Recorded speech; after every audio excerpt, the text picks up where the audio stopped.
Yo, What's good?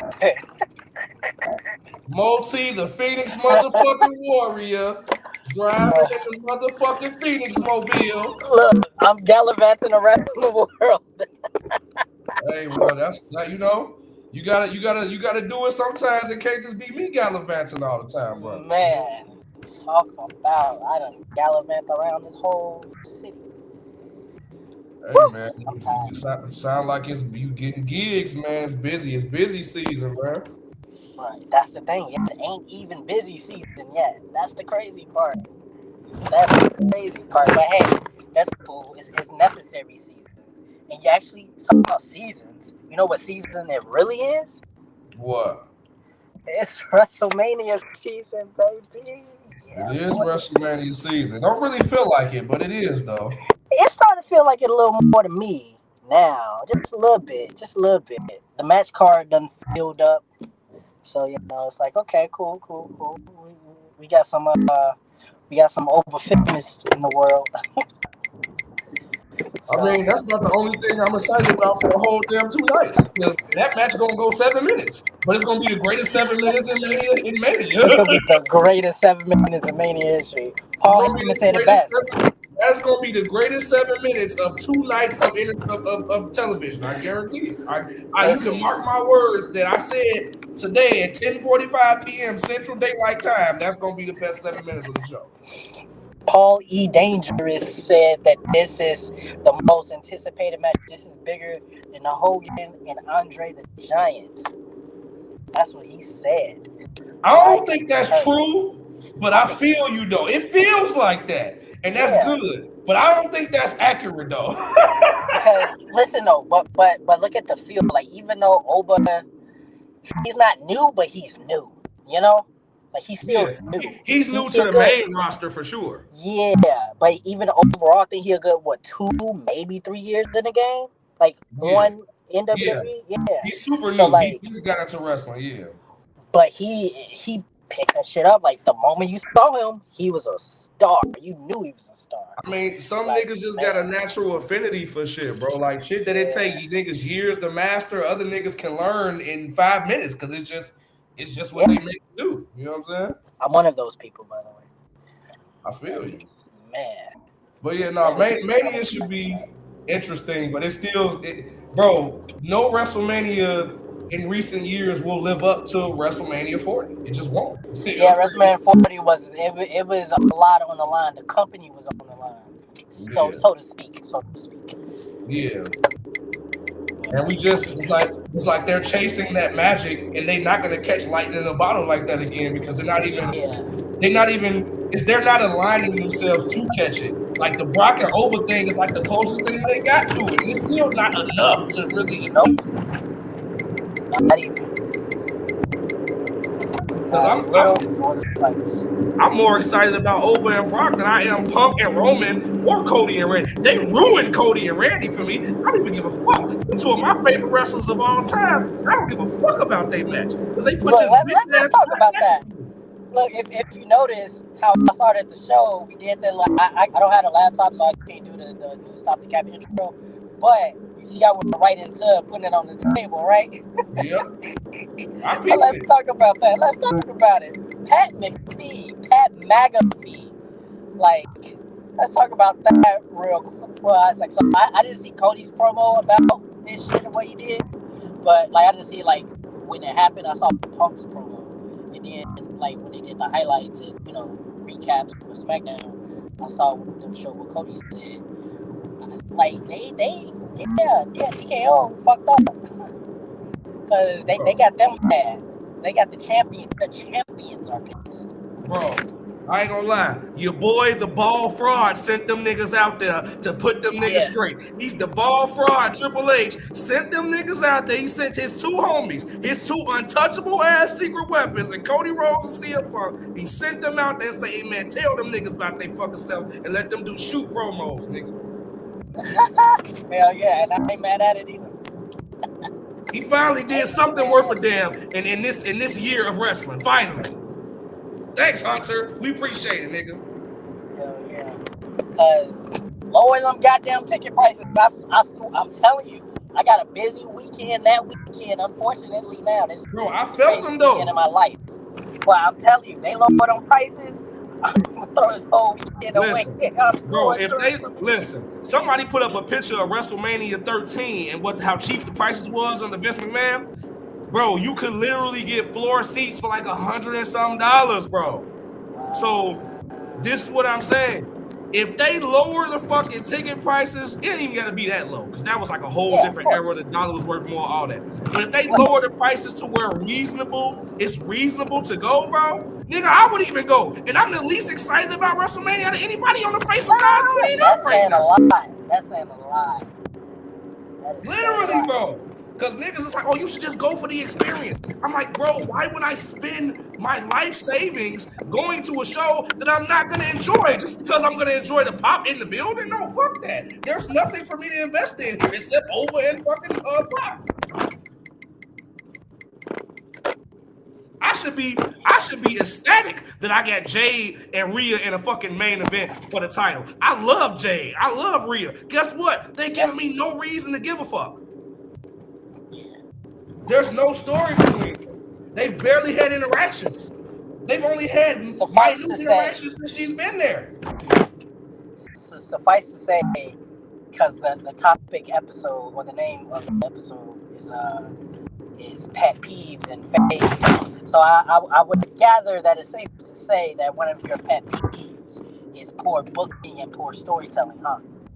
Bro, that shit is the main reason y'all hear me rant about pro wrestling on this show, bro, is because it's like, bro, I want to love this shit so badly, bro.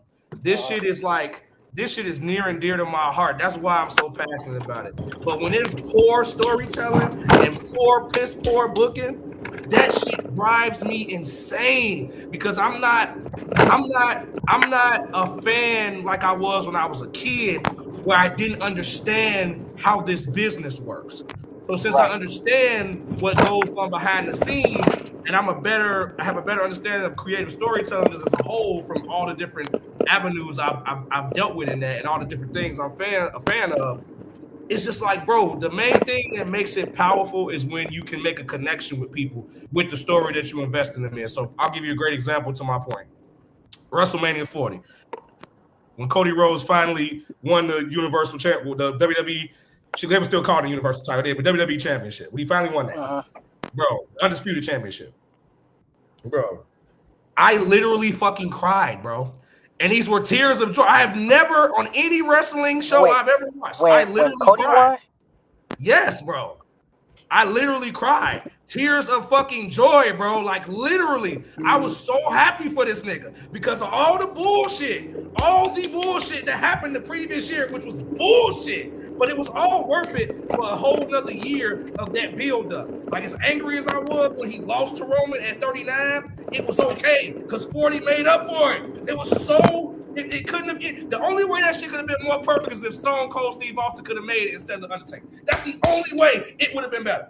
And I love The Undertaker, so of course I'll pop for that shit too. But Austin would have made more sense. So I get it. Definitely. Yeah. But bro, like, I know you're not a Cody Rhodes fan. I get it. It's cool. What I'm saying though is Cody Rhodes, when you follow this nigga from point A to point B, bro, whether him being a nepotism baby or not, had to literally fight for everything that he has, bro. The nigga was left in mid-card hell as fucking Stardust, bro. Fucking Dusty Rhodes' son, bro. Like after he already been jobbed out motherfucking Goldust for years, for centuries, nigga. Like, you gonna do this to fucking Cody Rhodes, bro? So it's like, see him have the journey that he had, bro, and then for him to have that storytell end, finish your storyline, bro. I felt that shit, bro. Like, I felt that shit. And that was something to invest in. So when we got that payoff, bro, hell yeah, I cried, bro. Because I was so fucking happy for this nigga, bro. Now, I have nobody to invest in. When that other ball fraud, John Cena, won his number 17, I should have cried. I should have been happy. I should have marked out like most you niggas watching this show. Guess what? I didn't, because that shit was ass. Hey, hold on real quick. Jordan, you got access. Can you fix the screens? What's up, Jordan? Mr. Witty. How y'all doing? I'm doing good. I'm finna do an Oba dance in a minute. I don't like that. Hey, watch But out. no, Thank you. all I'm saying is WrestleMania 41 had nothing to invest in. WrestleMania 42 has even less to invest in. Even less.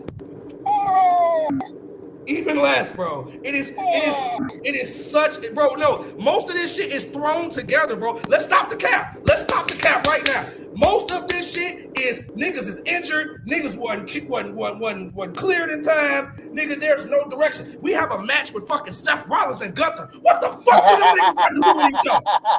That nigga didn't even know. That nigga went out there cut a promo explaining he didn't know what the fuck was going on. Jordan, put your damn finger down. I know what's going on. I know what's going on. No, you don't even know what I'm gonna say, bro. If you say what I think you finna say, go ahead and say it. Go ahead. So You gonna say what I'm gonna say? Watch. I think eventually we have to get to a point of not comparing 40 to all other WrestleManias. As great as it was, I think eventually we have to stop doing that because let me ask you a question. 40 has come and gone. Let me ask you a question. No, I'm gonna ask Moti this question. So when you see Avengers Doomsday, are you not gonna compare it to Infinity War? No, I'm not. I'm really not. No, I'm not. Because nah. It's a whole different feel. It's a whole different ball game. It's a whole different story arc. That's a bad question. You a Marvel zombie anyway. You gonna eat any bullshit they give you. I don't even know why I asked you that fucking question. I don't even know why I asked you that silly ass question. You like anything them niggas do. You take anything them niggas do. Not a Marvel zombie. That shit be ass, and you be like, this shit is great. That shit is garbage. No, I don't do that. I don't do that. That's a pet peeve of mine. I hate my friends I hate that my friends do this. I hate that y'all be in love with the same shit as me, but y'all will take that shit that they telling y'all is fudge chocolate cake, and y'all will eat that bullshit. I don't even like chocolate, so I wouldn't even eat it. Let them say it's chocolate. I'll be like, no, thank you. But no, so like. It's a different story arc. Like it's a whole different thing. Just like this that's not what I'm saying though. Like it's not about the story. See, you missing my point. It's not about like will it be as great? Will it be like I still feel like one of the best manias ever is WrestleMania 25. WrestleMania 25 is one of the dopest manias ever. Wasn't that like the anniversary one? 25-year anniversary? Yeah, that's one of those. Yeah, that's the one that was pretty solid. HBK and Undertaker. First fault. That was before the streak was on the line. Super solid, yeah. That's the one when CM Punk won Money in the Bank and he walked around with the 25 on the briefcase. That's his second time winning Money in the Bank. That's that one. Like that was a great mania to me. Like I still got flashes in my head. Okay, I tell you what. I'm gonna clear the table off and put this on the table. It ain't even about comparing it to 40, bro. To Jordan's point, fuck 40. 42 is garbage in comparison to anything that we've gotten at WrestleMania. At any time, bro. Y'all just want to redeem it. I understand that, bro. If the general consensus is that it's not a good show, bro, it's not. On paper. But we also got to look at what they do in the ring. Let's hope they bring what they need to bring. Where is the story, bro? Where is the story?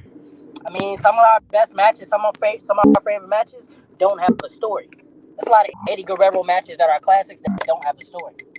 Bro, Eddie Guerrero is one of the best storytellers in the business. What the fuck are you talking about? Every match he had a story. Vince had, I mean, look at the group that came from WCW, that came from WWE. That's Eddie, that's Edge, that's Ray. They were in the mid card. They had no storyline going in the mid card when they first came, but they were in there and they were putting on great matches with no story. That wasn't WrestleMania, bro. I get you. I get you. I get that it wasn't Mania, but one of the best parts about Mania isn't just the story. That is the crucial part, without a doubt. I'm not knocking that at all. But it's also the match. Why have a great story with an ass match? We already did that. John Cena versus Cody. Great story, good story leading up, ass of a match, though. The story wasn't even good. It was good at Elimination Chamber, then they ruined it. The Rock ruined it. So, but I feel because guess what? They had a great match that second time, and there was no fucking story because John Cena just magically turned back babyface because reasons. Like, you know what I'm saying? What are we talking about? Because Brock flipped him on his heel head. That's why. The nigga was babyface before that. Hey, that's no motherfucking choice. He smelled Brock coming. Bro, if it wasn't for Ober and Brock, I look, okay, Punk and Roman is a little bit exciting, slightly. I prefer the original plans. I personally would have rather Punk, Cody, and Roman, Seth. That's what I wanted. That's what they were going to do if these niggas hadn't did the stupid shit that they did. Right. So I would probably be more invested in that because there's more investment for me with Roman and Seth in any situation. Right. And Punk and Cody are best friends and both left the company and went to the opposing company. Actually, Cody started the opposing company. So there's a lot of layers there. Right. So what we got now is like, it's cool, but it's just they haven't built it the way they need to build it. Like Punk and Roman's program had good parts. There's been good spots. But and when you look at it as a complete body of work, this shit lukewarm. As a complete body, I'm talking grading everything. Even if this week it was a 5, that week it was a 10, that week it was a 9. When you average that shit out, it's not going to be the high score. You know what I'm saying? But the match probably will be good. Like you said, we probably will have a great match. I'm sure that'll happen. I think we're both, well, all three of us, I would say. And you're muted, Akil. I know I am. I'm finna unload this van. I'm still here, though. Okay. I think we're just all looking at this differently. You're looking at it a lot you're looking at it with a lot more investment as if this shit don't work out, I'm losing money and I'm gonna be pissed. To me, that's how you're looking at it. To me, I'm looking at it as if as long as you tell me a good story and as long as you put on a good show, I'll take the shit at the beginning. Where is the story, Jordan? Where is it? Where is it? It ain't Saturday and Sunday just yet. There's still time. What? Is there not still time? Have you not heard of the road to WrestleMania? Has that term ever crossed your eardrum? The road to WrestleMania means there should be story on the way to Mania. So where is it? That in an instance, there has been stories. It's just that along the way, things have happened and they've had to pivot. So I mean, because technically, with the whole Vision story, they've been telling that since last year. So I mean, and look at all that has changed as we've gotten closer to what really is the road to WrestleMania, and then on the road to WrestleMania, like you got to work with what you got. and like I'm saying, as long as you put on a good show, let me tell you something. There's gonna be some type of surprises. The slaves made soul food out of scraps, so they worked with what they had. There's a wrestling phrase: turning chicken shit into chicken salad. That's not what they're doing. Yeah. That's not what's happening. We don't know yet. It's almost it ain't Saturday and Sunday. It's almost the exact opposite, bro. Bro, TKO won't let them turn it into chicken salad. Are y'all not paying attention to what's happening? Like TKO I'm paying attention to the TKO. At some point, TKO will have a choice. They're gonna have a choice because we're gonna end up having a corporation. Bro, no fucking way. If that story comes, bro, I swear on the living God, if they try to run a corporation story again in WWE, I'm tuning the fuck out. I'm fucking done. I will literally unsubscribe from Netflix and I will never watch that shit a fucking again. I promise you. I'll be there. That's cool. I know y'all will be there because again, y'all will consume whatever these niggas give y'all, bro. That's my pet peeve. That's my pet peeve for tonight. Why the fuck is everything they give y'all acceptable? I don't understand that. Why are y'all not outraged?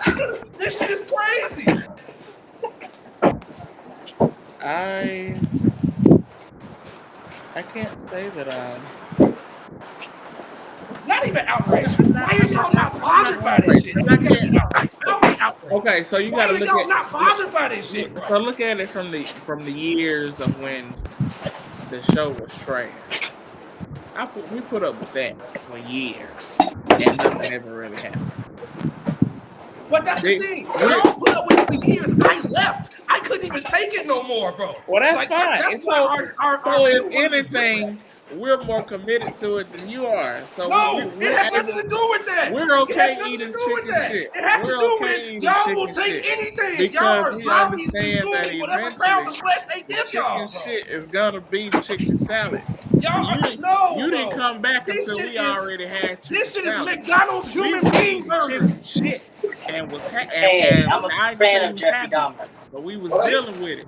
Moti, So now you want this now is when they McDonald's was burgers. all of a sudden cooking with chicken salad. As a wrestling fan again, I'm watching on the regular. Where Nah, was you bro. at when it was John Cena versus Randy Orton for the 17,222nd time?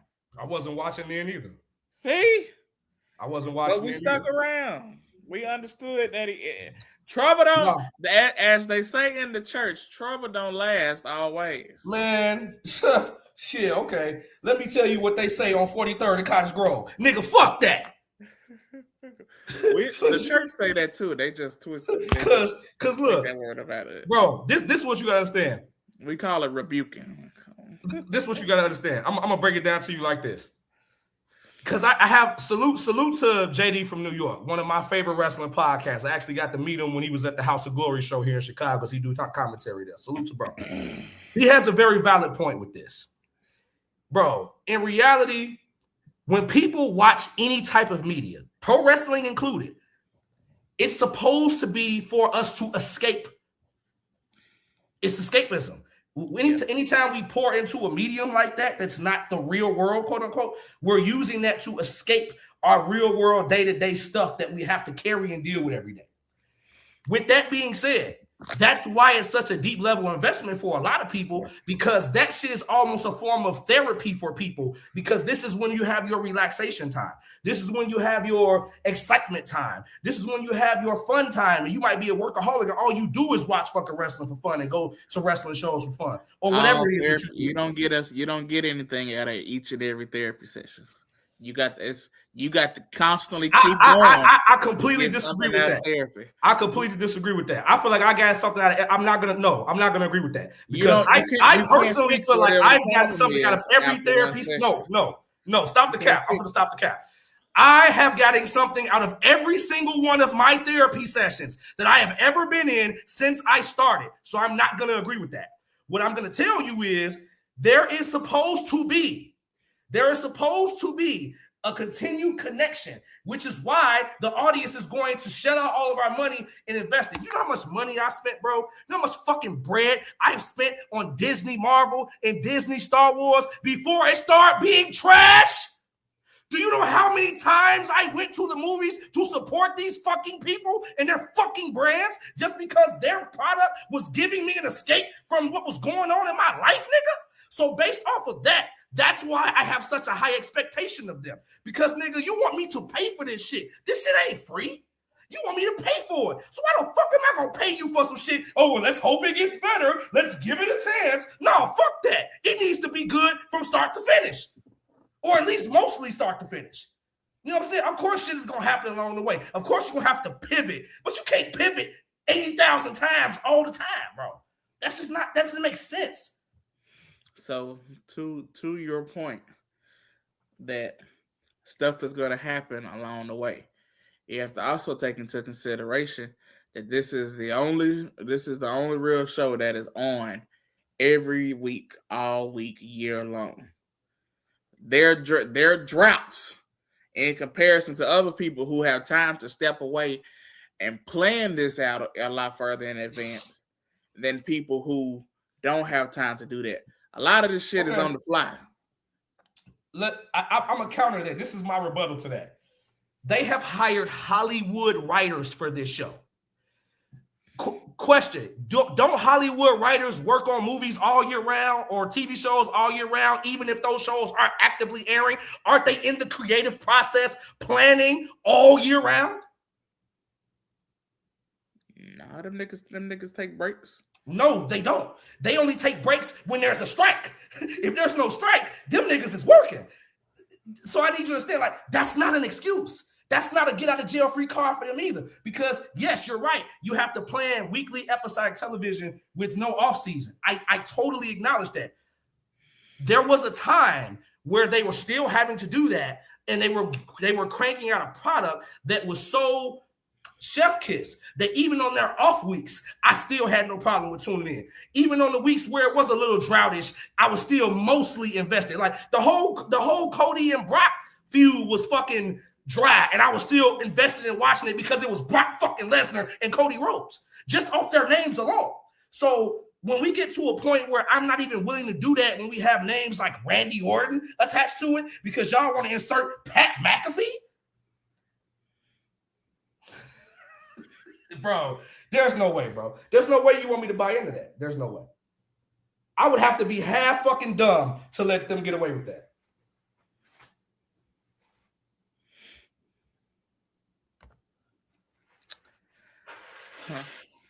Trying to say, I don't know, man. I don't know. I can't say that I am. How can I phrase this? I can't say that I'm fully invested in what they're giving us right now, but I am interested and still going to watch them, see what this is going to turn out to be, because a good match is a good match, regardless. Bro, I would love a great story to be attached to it. You keep saying that, bro. But Seth, you can't tell me that Seth and Gunther aren't gonna go out there and have a great match. Who fucking cares? Who cares? They have nothing to do with each other, bro.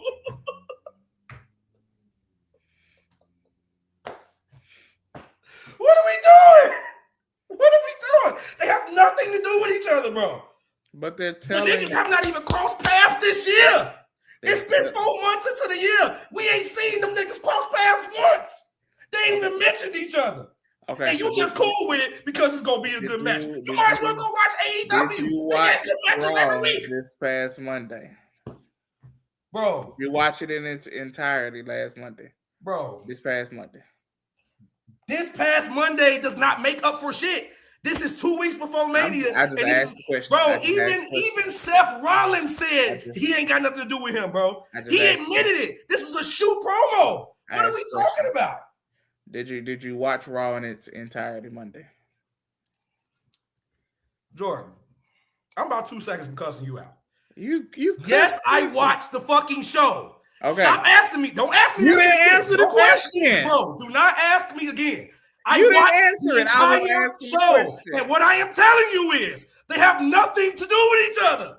So here's the thing. So Gunther, after he attacked Seth, remember he was backstage talking to Heyman. He's trying to get something out of Heyman. I think that eventually is going to lead to him wanting to get a match with Brock. I think that's his workaround into working his way into this, as to why he tried to get a favor from Heyman. Because obviously it's been proven that if Heyman owes you something, he's gonna come through with it. Jordan, that's like the most obvious shit in the world, bro. I still don't fucking care, bro. I don't care. I don't care. I could have told you. I could have told you that, nigga. If I knew that Gunther and Seth was the plan 6 weeks ago, I could have came up with that, nigga. My fucking niece could have came up with that stupid ass storyline. Who fucking cares, bro? Like, this is amazing to me, bro. Y'all will take the most bare bones minimum bullshit and just be like, oh, it's okay. It's good. It's all good.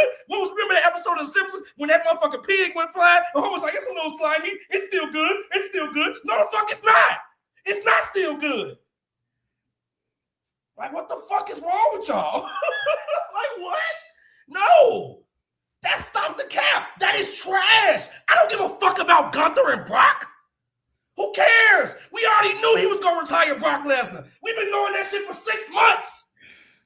We don't need this stupid ass reason for him to shoehorn him into doing that. Come on, bro. Brock Lesnar, we already know this nigga not going to be here past SummerSlam. We know this, bro. We know it. It's all but a foregone conclusion. But you want me to suspend my disbelief and take this goofy ass shit as, oh, well, you know, it's some kind of story. Did you watch the whole episode? Bro, I could have watched the highlights and figured that stupid ass shit out. I didn't need to watch the whole 2.5 hour show for that bullshit. Come on, you have to come better than that, bro. You have to come better than that, bro. Ain't no way. I'm giving you what I know to be true. You can accept it or not. Hell no, bro. That's gonna be obviously you're not accepting it. No, bro. Cause, bro, if I wanna have great matches and watch great matches, and that's all I want, I could literally watch AEW Collision on Saturday nights. I could literally only exclusively watch AEW Dynamite on Wednesday nights. They have great matches all the fucking time. Niggas be killing themselves over there, literally having great matches, working New Japan pro wrestling style, hard style. I could easily watch Tommaso Ciampa have a 5-star match with motherfucking Will Ospreay any day of the week. Did you really just say you can watch AEW for great matches? Yes, because since we're talking about great matches, since that supersedes a story, I'll take a great match. Even though there's no story attached to it, I'll take a great match. Go to AEW. They got plenty of them. They don't supersede, but you know. But that's what he's saying, bro. That's the context that Jordan is saying it in. That it supersedes that. Because we have no story, and the most bare minimum thread of a story is supposed to make me be like, oh, okay, that's cool. No, fuck that. That's a huge pet peeve of mine. I will not accept mediocrity from these people who have told some of the greatest stories I've ever seen. The motherfuckers who told the story with Cody can't give me a good story now? With the same motherfucker? I don't understand Which story with Cody?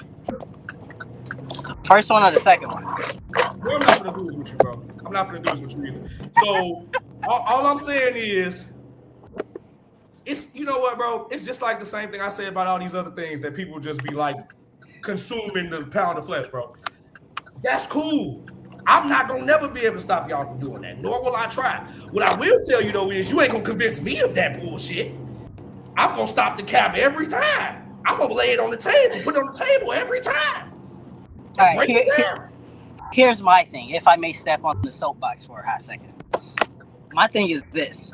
Like, it's a lot of, there are a lot of things that have taken place, whether it be injuries that they, you know, didn't see coming or didn't expect to happen, whether it be fucking life things, people leaving to come, whatever the fucking case may be.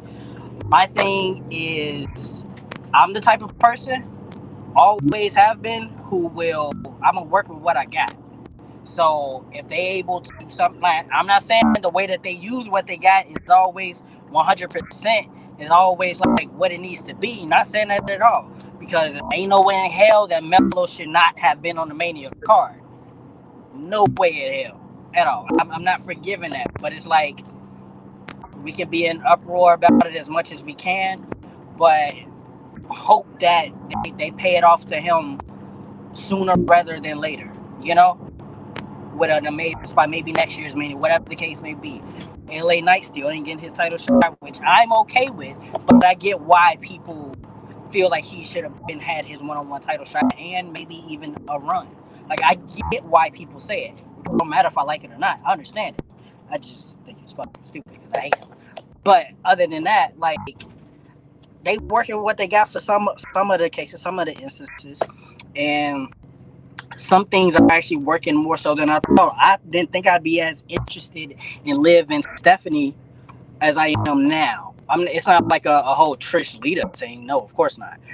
But just them, where they were, where they are now, has made me a little more interested. I mean, hell, just off this past Raw with that shit, like, that's a receipt coming to Stephanie. I want to see when and how it's gonna happen. So, shit, that's a big noggin that her and Raquel had on their, not Raquel, Roxanne had on their head. Like, that was I saw the picture of the dude with the boil from Fairly Odd Parents, and the picture of Liv. Motherfucker's huge.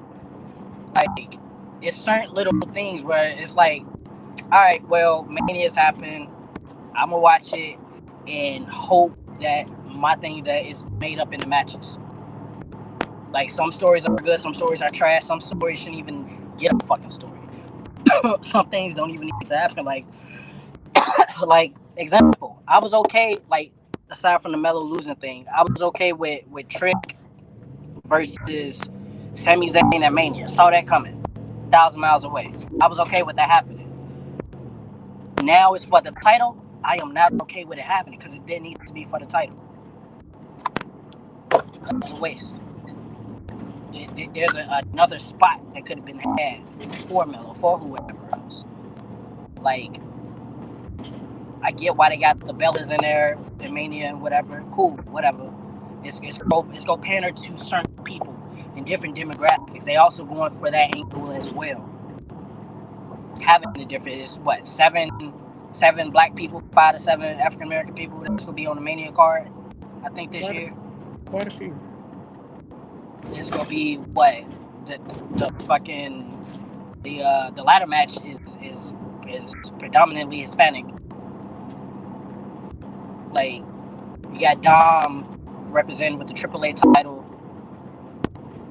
against Finn. They fucking ruined saying that the Demon King is gonna be there. Fucking idiots. Like, there are things. It's like whatever. Like, at this point, I was like, oh yeah, I'm gonna watch it and see what happened. Clearly ain't paying my money to go to Mania like most people are not doing. Like, that's where the fucking the spit in the face to WWE happens at, right there.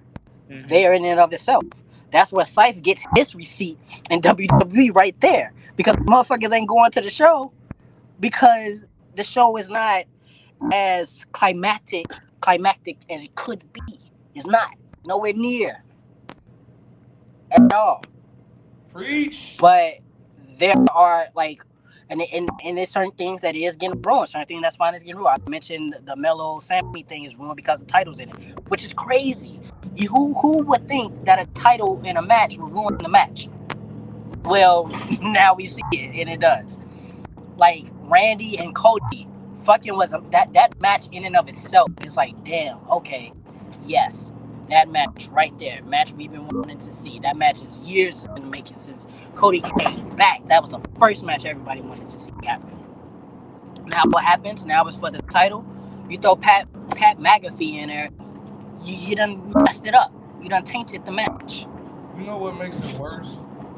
Because it's the same thing they did last year with Cena chasing 17, having a celebrity connection from someone who's a celebrity from somewhere else. And it's literally the same thing. We already saw this fail, so it's like the idea of doing it again is just insane, bro. It's insane. It's like if they're doing it again, bro. So I think I have an idea of why they are doing these things like this with these celebrities, and I'm pretty sure all of us have like surmised this too. It's the celebrity aspect of it, and it being in Vegas is not so much about.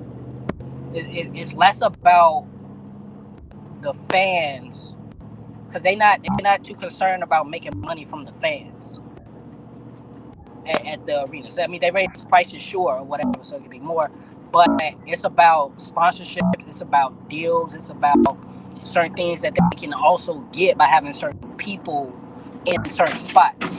Like, you don't think they get money from whatever record label Jelly Roll is signed to for him being there? Of course they are. They get money for that shit. You don't think money's coming through for Pat being involved? Of course it is.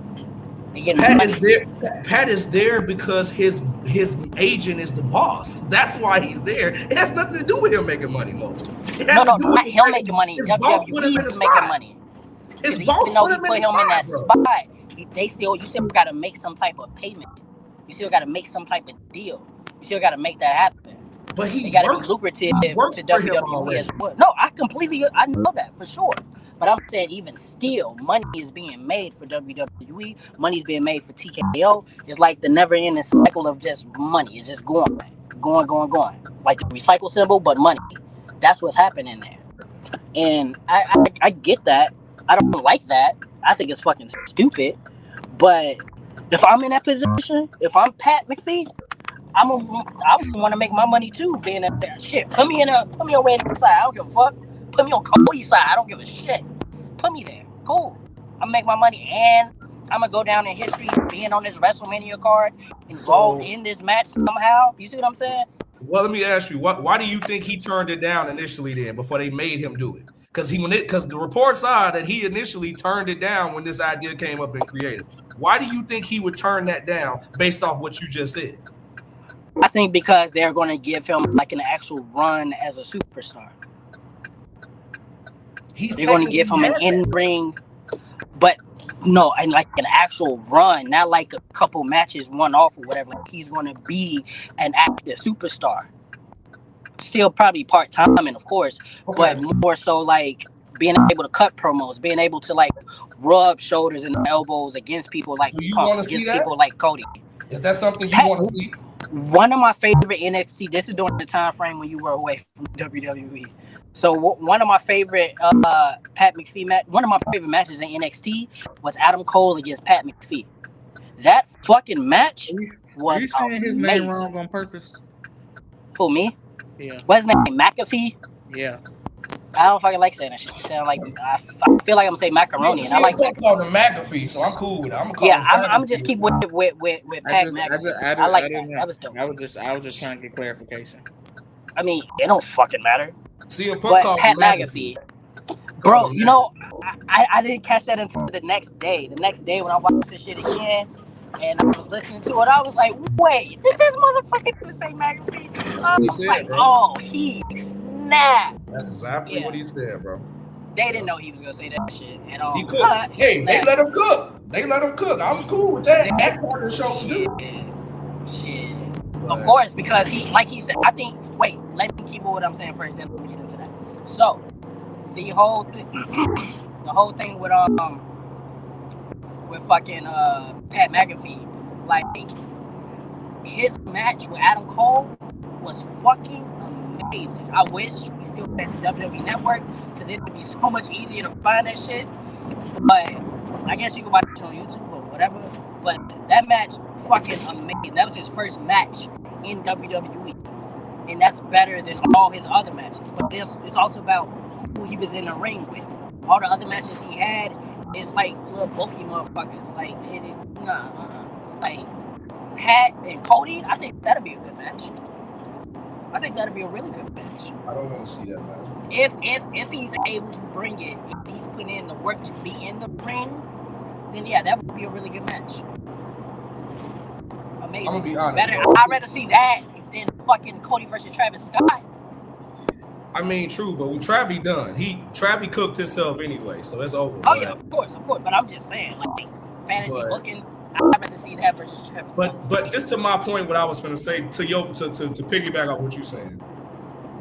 I'm done with the celebrity inclusion, bro. I don't give a fuck about niggas putting in the work to get in the ring. Fuck them niggas. Them niggas are famous in other worlds. Pat McAfee. I don't give, bro. Maybe that's what it is. Bro, listen. No, it don't matter who it is, bro. Listen to me. Do not listen to what I'm saying.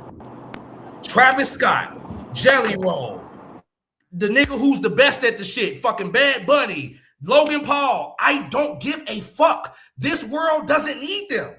And it's okay for y'all because celebrities have always dibbled and dabbled in wrestling. I know that's the next argument everybody brings up. But, bro, it was not at this magnitude. They have lost their fucking minds. They are taking away from the product. They're not adding shit to it. And you can't say, oh, well, they're bringing a different demographic. No, the fuck they aren't. Wrestling is bigger now than it's ever fucking been, ever. Especially the WWE. So you're not going to fucking tell me that they making a difference or moving the needle, putting these goofy-ass niggas on there, bro. They're not. That's a lie. That's a blatant smokescreen. It's a Jedi mind trick. So this shit is not good. I don't give a fuck about any of them niggas wrestling anybody who's an actual pro wrestler. Give me pro wrestlers. That's what I came to wrestling for, not this other goofy ass shit. If I want to see Travis Scott, nigga, it's a billion videos. I can watch Travis Scott doing what he does, making music on fucking TV on YouTube. If I want to watch Pat McAfee, I can turn on ESPN. I don't need that shit on my WWE product. So no, I don't agree with any of that shit. Fuck them niggas, all of them. The collective of the celebrity Illuminati in that motherfucker. Celebrity Illuminati. Fuck that shit, bro. Y'all can have it. Y'all love this shit. This shit get y'all get shits and giggles out this shit. So it's cool. Y'all can have that shit. You ain't finna sell me on this bullshit. Thoroughly enjoying myself. At this moment in time, look. I get it because it do feel weird. It is a bit tainted. It was interesting when. Look, I'm gonna take it this direction too. NXT had an era where they were bringing in fucking indie darlings, indie superstars. That's Adam Cole, Johnny Gargano, Tommaso Ciampa. Hell, I throw Kevin Owens in there even though he was in Generation before. Like, but that crop that came in with like Andrade and Drew and all of them, like that was straight up like pro wrestling superstars. Now they have this era of superstars. I'm not even gonna jump to now yet. When they started bringing in the superstars who were just athletes, just straight athletes, and taking them and training them on the business, like green as fuck, and having them in here. Jade's one of those athletes. Jade, you got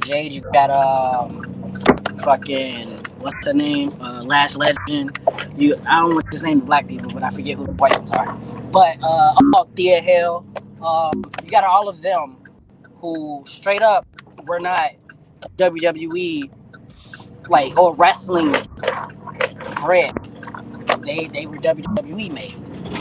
And when it first happened and it first started, like what's the duo that used to be with Chad Gable? After he did Alpha Academy, American Made them. Don't fucking like them at all. But generations after, or like the next crop after that they working with now, that's doing shit now, fucking they doing good work now. But I didn't like that shit before. Still don't too much care for it. But I mean, I'd rather have product than not have product. Now, should they just have invested into the fuckers that they let go, like Keith Lee? Of course. There's a whole bunch of different things they should have did, but they didn't, and they fucked up. But like, we are where we are now, so I'm just gonna enjoy it until somebody do some super shit to CM Punk again, and then I'm gonna stop watching wrestling again. This is the thing, bro. Like to circle back to what I was saying about like the escapism thing, right? So I know that there's a certain large portion of just nerd fan base, pop culture fan base, whatever you want to call it, that's why we do what we do, or why we talk about these things so passionately and for hours on end and invest the money that we invest in it. For a person like me, for the consumer like myself, Jordan said something earlier about how I wasn't as committed. No, I could have not been more committed. Just because I chose to get out of an abusive relationship doesn't make me less committed. It makes me smart. So I want to make sure I cleared that up. No, fuck John Cena. Fuck that fucking fraud.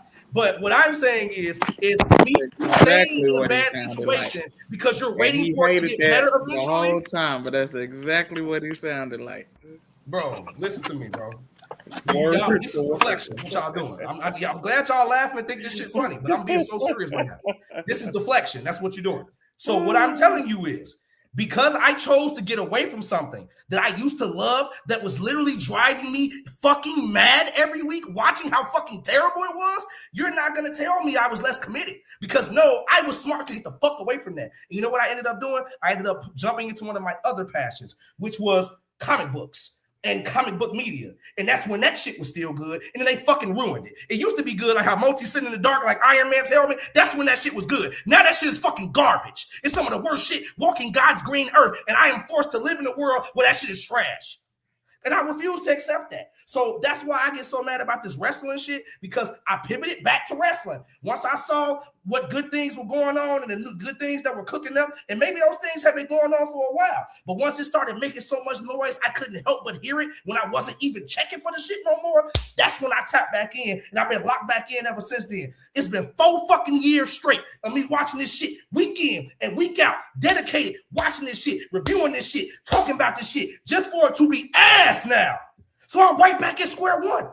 So that's why I'm so fucking frustrated, because no matter what I do, they keep ruining shit that I love, bro. And then my friends who love the shit with me, who have their blinders up, refuse to see that shit. And I have to live with that too, because I can't change their minds and make them see like, yo, this shit's not as good as y'all think it is. This shit is horrible. This is not storytelling. This is not what this shit stands for. This is not what this shit is for. So I'm like a man on an island, except for the few people I know that do agree with me. I agree. It's a lot of shit that's ass, but it's like I'm not finna not watch it though, because like I'm used to it. Because it has moments. It has moments. Like if you have an emotional connection to, like you said, the emotional thing or whatever. I'm not abused by this shit though, so I don't give a fuck. But like I also don't breathe it like I used to either though. I also don't breathe it though like I used to. I watch it. I enjoy what I enjoy. Every time I come on, all I say is hit that static. I hear that static. I know CM Punk there. I'm okay. You know what it is? Y'all, you know what it is? That's what I was gonna say earlier. Y'all have more trust than I do. These people don't deserve my trust. They don't deserve anything. Everything Jordan was saying earlier is based on him trusting them to do something that might actually be worth it. I don't believe it's trust. Shit. It's not trust. Your it's 2 different types of love. We have, if I may speak for Akil, and if I'm speaking correctly, our type of love comes with the understanding of that this might not be the right word, but it's the only thing that comes to mind. This is a transactional relationship between us and WWE. I'm going to get what I'm going to get, and I'm going to just be happy with it. Yours, Cypher, is more of a, I'm giving you this, give me what I'm asking for. But we like I said, we've been down this road. We understand what we got. You're up more so of the understanding of, no, that ain't what I want. Give me the fuck what I want. Yes. Word to word. Yes, bro. Yes. So it's just 2 different types of love and commitment. That's all that is.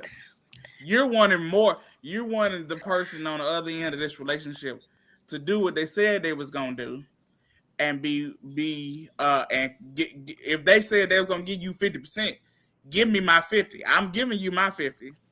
Me and Akil are more so like, it's like this. It's like this. Like you said, they give me 50. So me as a person who, as we all know, I am like all over the fucking place doing a whole bunch of things all the time, right? So, well, not nobody that I'm talking to is watching this episode right now because I didn't tag nobody in it. So I'm gonna say this: I'm all over the place. If I'm busy. I got this company. I got that company. I got this company. I got the war I'm in for my kid. I got spending time with my kid. You can't say war. I thought you were talking about. I swear I thought you were gonna say that too, bro. I was like, what? Yeah, no. I'm not in that war. I'm in a different war. I got it. Then you got spiritual warfare and stuff too, right? Yeah. So all this stuff is like, if I'm with somebody, yeah, I'm gonna give you 50% of the relationship, but if it's, I don't believe in a 50-50 thing, but for the sake of this argument, I give you 50%, but also got percentages that I gotta divide elsewhere too. So WWE's thing is like, yeah, 50% right now, it's like 50% is the people. I get but it's a but you got other other percentages too. And then sometimes you got with the TKO weight, it's like, damn, the people, it's not just 50% no more. Now it's 30%. Like, look, even Vince McMahon, when Vince McMahon was still with them and they did the TKO deal, he went from being 51% majority holder, or it was either 51 or 49, something like that, to 33%. He held the 33% of the company. I remember so that's basically what the people are right now. We are at 33%. And the other percentages are having to go to TKO, got a big bunch. You got the superstars that you got to cater to, that got a big bunch. You got the creators, they got a big bunch, because it's only so many times you can tell the creator, nope, not going to take that idea. Nope, not going to take that. Look at what happened with Road Dogg. Road Dogg got out that bitch. You see what I'm saying? Like, it's only so much. So you got to people manage. And not just one person is people managing. Triple H isn't over all of that shit. He's over certain parts. And even those certain parts, there are other people that are over those parts too.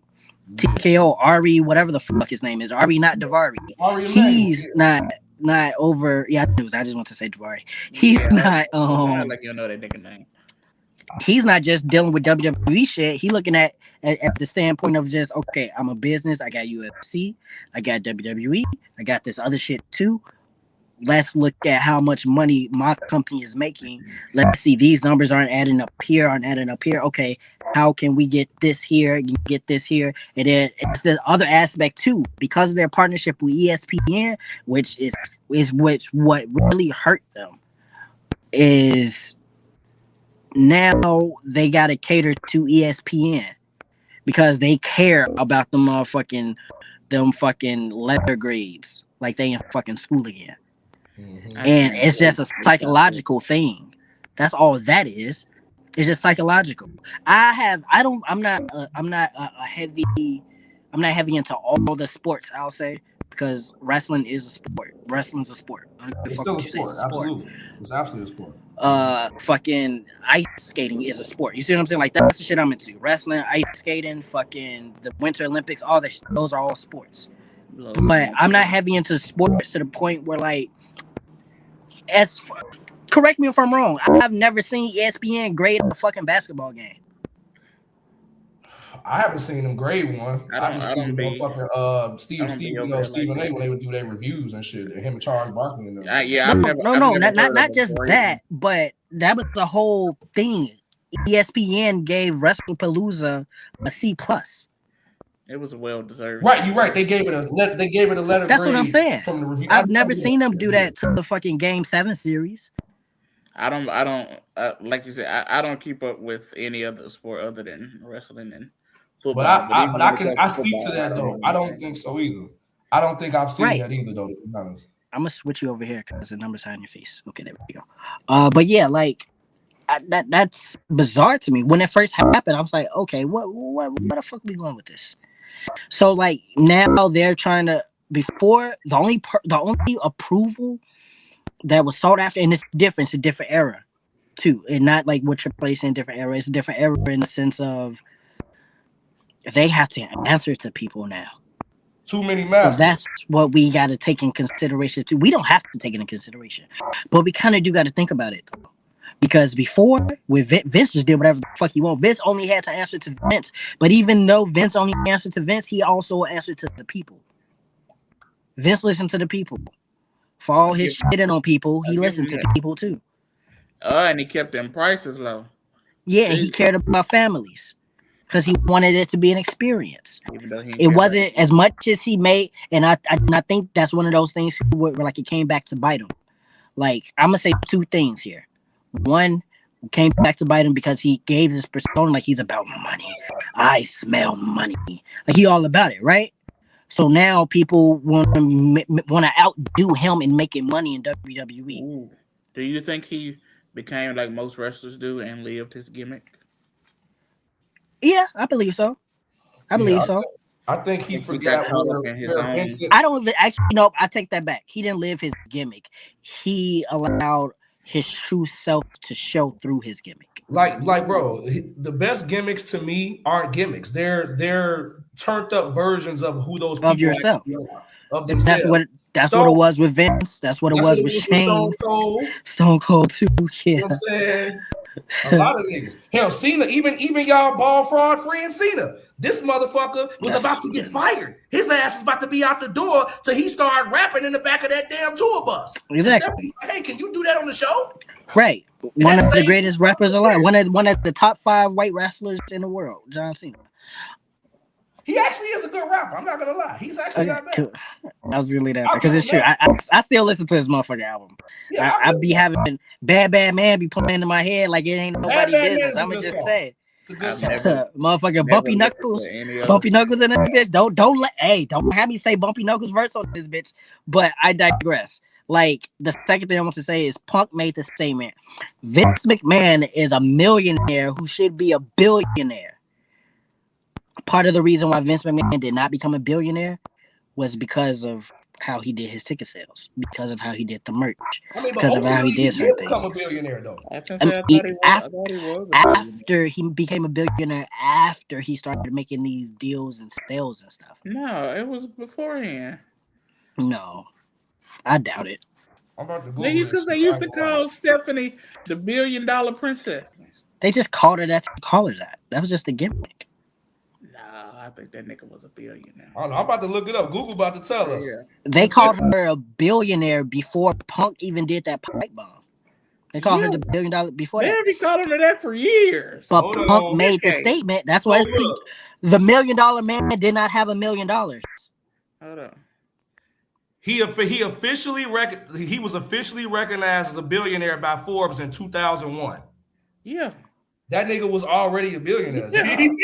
Yeah, this nigga been a billionaire. I'm telling you, 2001. Yeah. That's at the end of the Attitude Era, beginning of the Ruthless Aggression era. Them niggas was eating good. Nigga, look, this is how I know when he lost money. See when he lost money. No, he did lose money because he had to pay a lawsuit. That's not what we talking about. We talking about the fact he's being. This how I know though. Because I saw a thing that said, remember I sent y'all that shit. Steve Austin made $12 million in a year off of merch sales from the Austin 316 shirts. So just off the fact that one wrestler, that's what he made. Cut. So if he made $12 million, how much you think Vince got out there? That's just his cut. That's not. And you know Vince's portion is bigger than whatever Steve was getting. And that was just on one shirt.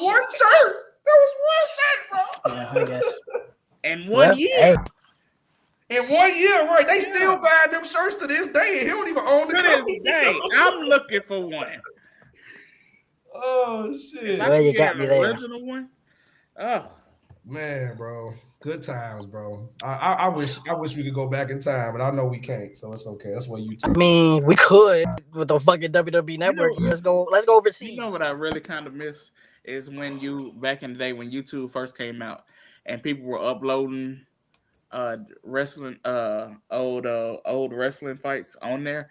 I don't know. It felt like it was so much better then when I had to go and hunt for it or I would stumble upon something. It's like, this is good. But now because the nostalgia hits you. Huh? And because the nostalgia hits you, and now you know you can find some shit. It's different. Yeah, because WWE posts all of it now, but back then they weren't even in the YouTube world like that back then. Yeah. So in its infancy. So yeah, it was like a gym back then. You know what I'm saying? It was nice. Speaking of now, Syph, I'm finna be your best friend. They pissed me the fuck off by putting Stand and Deliver on YouTube, bro. Yeah. I was so like. That hurt my feelings. It could have just been for 2 reasons.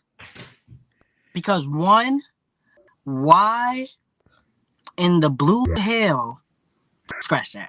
Why in the black and gold hell would you wait until you got a black female recording artist to be on the show to now put your WrestleMania on YouTube? That's fucked up. Plus, she was already on there originally on a different pay-per-view in the past when they were still on Peacock, I believe. I mean, yeah, she was, exactly. But this is like their WrestleMania shit. So it's like, why you wait till now to do that shit? No, I'm with you. So I wasn't going against your point. I'm going with your point. Like, she was already on a premium live event prior. So now you have your biggest PLE for NXT. Why would you? I'm with you. I see what you're saying. Like, what's your goal? It's not like they're trying to get a red diamond because why? You already got the fucking red diamond. Yeah. I didn't even know what the fuck Red Diamond was for YouTube until WWE got this shit. Yeah. I don't know what's a red diamond. It's like their YouTube award, like when you got a certain amount of subscribers and videos Yeah. or some shit It's like it's it's their bigger, highest prestige. it's bigger than the regular silver platinum plaques you see YouTubers having in their backgrounds. It's like higher than that. That shit's gargantuan too. Yeah. Like that shit, like that's the blood money diamond for working with Saudi Arabia, basically. Anywho, it's like I was pissed because at 6 o'clock, just before 6 o'clock hit, I go on Peacock, I type in Stand and Deliver, don't see nothing. Type in NXT, don't see nothing. I'm like, what the fuck? I go to Twitter trying to figure out, I don't see shit still, but then I see something about, I know sometimes they go on YouTube for they kickoff shows, for they pre-show. So I happen to go on YouTube and I'm seeing on YouTube, no, the whole You Dig is on YouTube. Bruh, I was so... That's fucked up. Like, that was very pet peevish. I feel like that, I don't know what the pet peeve of it is, but it's like, doing people wrong, that's the pet peeve. Like, unless they know backstage, everybody know why it's on YouTube versus being on a platform, like, they needed to do that one on YouTube before honestly, probably because the card wasn't that good. Because the card was not as high octane as the NXT Stand and Deliver card usually is. I will say that. I am proud of Tony D for winning the NXT Championship. Shout out to Chicago. Exactly. I was so proud. I was driving damn near cried. Like, I was proud of him.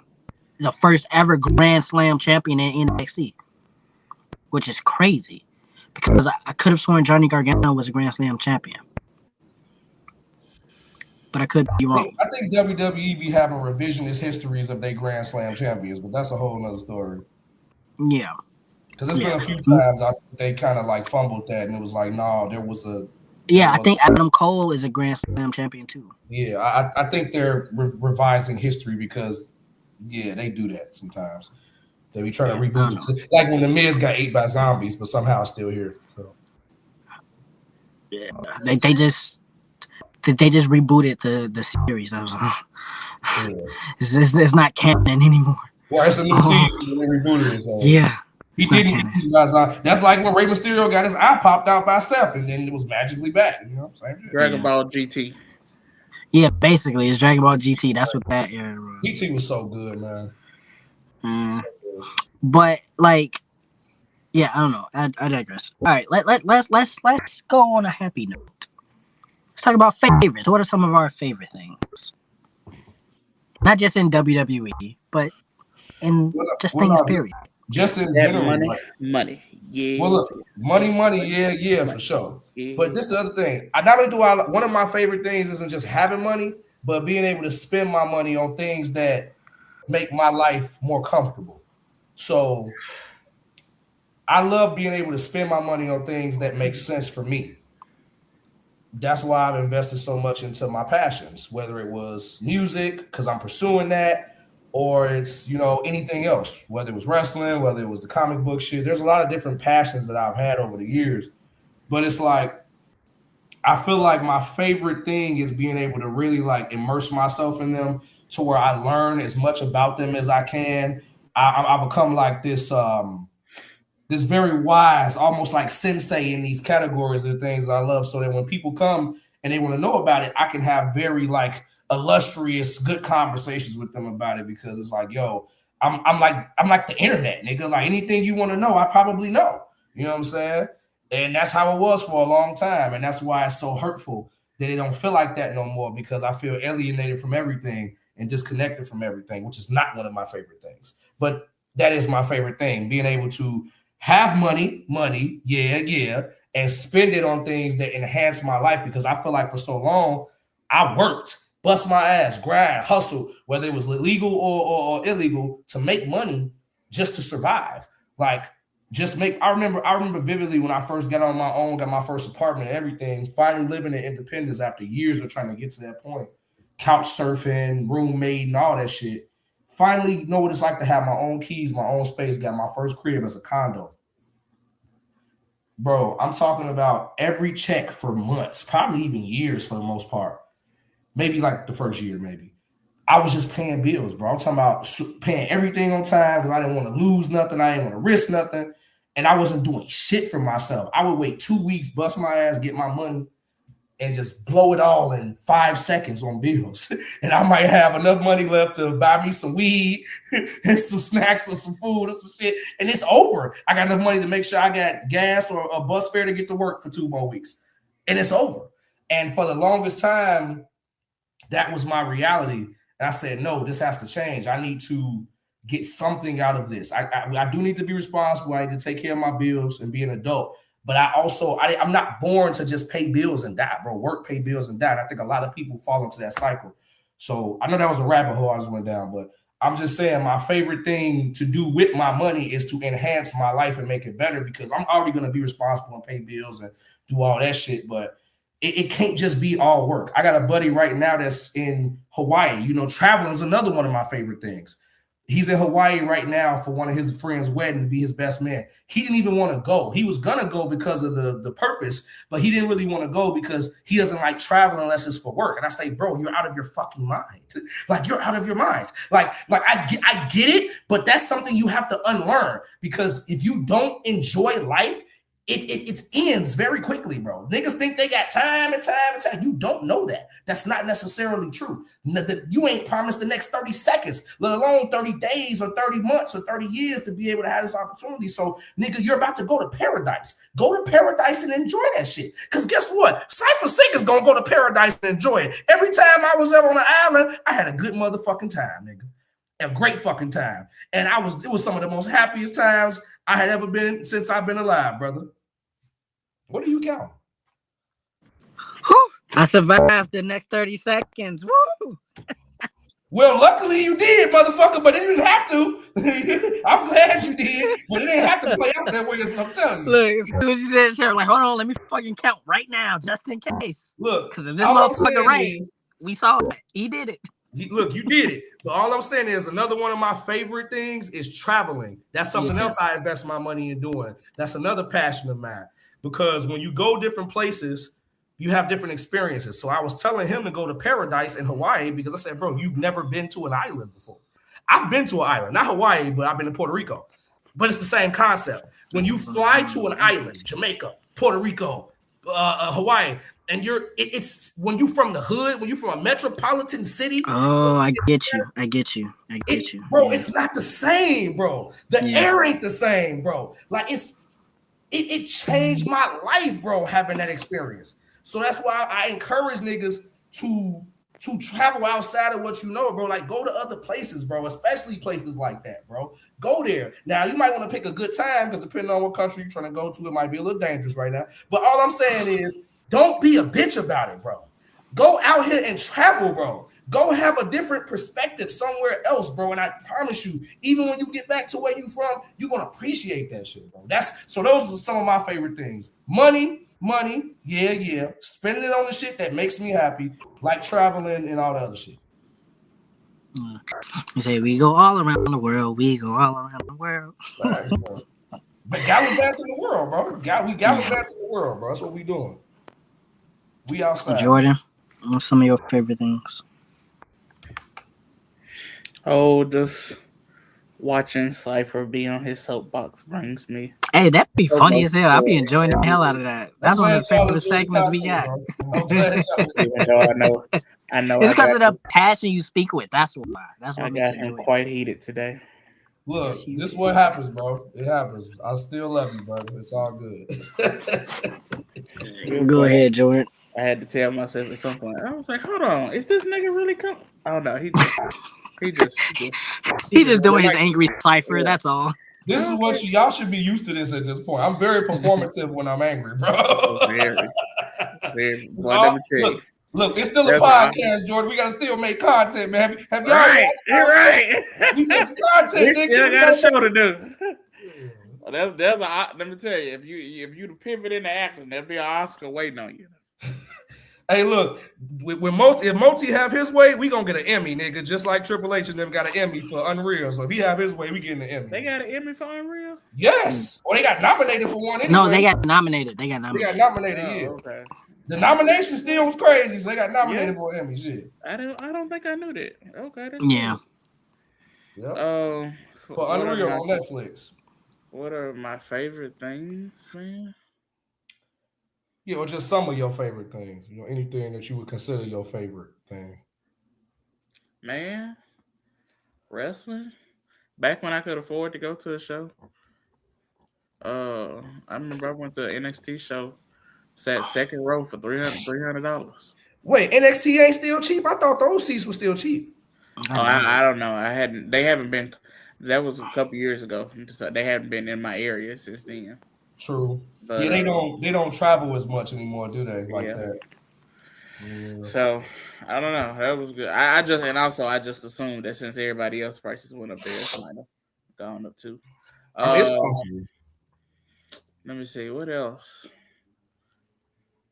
Man, I don't know if I can say anything. If I have any things that are my favorite, honestly, I enjoy a good show. Like I got like The Pit, one of my favorite shows right now. I was not expecting tomorrow night. So are we getting more episodes? I wasn't expecting. Was it an episode last week? Wait. I didn't see last week. I don't think I saw it last week. Let's not talk about it. Because last week was hour 13. I thought we were going to be done at 12 again. I don't know. I don't know. I got to see. I don't know if I watched last week. I don't know. Let's not talk about it. What show y'all talking about? The Pit. Oh, The Pit? It's on HBO Max, yeah.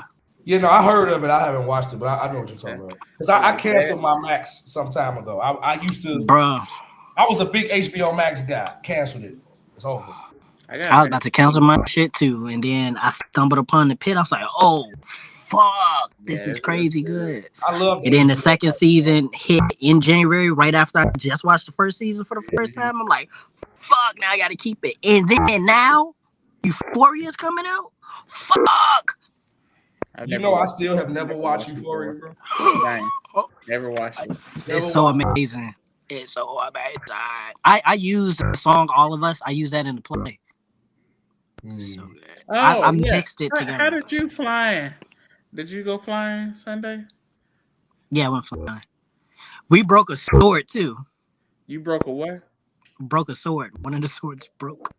How did you break a sword? Lord, did Jesus fall off the cross at y'all church? Hell no. I saw that. No. Look, when I saw that, I was like, that's exactly why nobody was putting me on the cross. That's exactly why. I put myself on that cross. Thank you very much. Bruh. If you was the son of God, you'd have been cool. I was cool. I was straight. I got up there by myself. I can do good all by myself. How did the sword break? So the first time it happened, it like popped off in rehearsal, the rehearsal that week of. But then it was straight again. So I was like, oh, okay, fine, it's nothing. So then we go and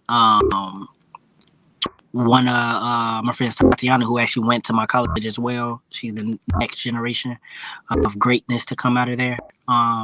She's been doing gigs and stuff with me. She played the Holy Spirit and Michael for the play. And so when we started, we was going or whatever. Then when we got to the back, I saw it leaning, and I was like, oh my gosh.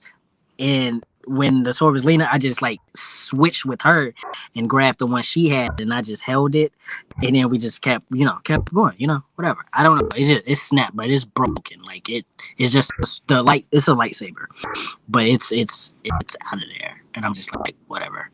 But we made it. We did our thing. My brother He had a scene with the lightsaber as well, and you think that boy was watching Star Wars that week before we did it because he did a move on me. He swung up and then he just kept, and I showed him the other day and he started cracking up. I'm like, "You go, boy! I'm so proud of you."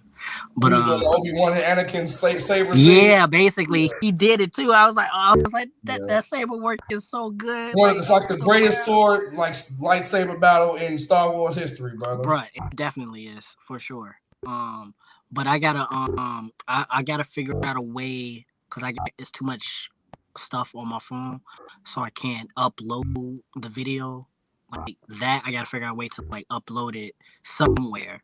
I know the church went live. I know even if it is uploaded, maybe taken down because of the copyright stuff. But just to see it at least one time for the fun time. Like I want the full thing up there. What inspired you to do that, Monty? I meant to ask you, sidebar. What, the play? Yeah, what inspired? I mean, I know you do all type of artistic things. Anything in that space, you are someone who does that. But this particular project, what made you? So this play, The Last Testament Precursor, is the name of it. This wasn't the play that was originally like. So God put a play in my heart, but it wasn't this one. This isn't the play he put in my heart. I had went to the pastor church and asked him about, possibly being able to do a play, and I know the magnitude of the play that God put in my heart to do. So when I asked him about it, he was like, actually, yeah, that's interesting that you asked me about that because I've been wanting us to be able to do something as well. So if you're able to come up with something else too for Easter, because I was thinking about doing mine for like maybe like the summer or winter or something. This was like 3 years ago at this point. But he was like that. The first year I didn't do it because of stuff that was going on with my daughter, so I just couldn't that year. Then the next year we did it the first time last year. And it was just that for me, he wanted it to be modern for me and him. We both wanted it to be a bit more modern, a way to reach people. But I speak very old timely. So that's difficult for me to I speak old timely a lot. It's difficult for me to just talk like everybody else, quote unquote, normal of this era. I don't really speak that way too often. What's up, Slime? You don't say what's up, Slime? Who?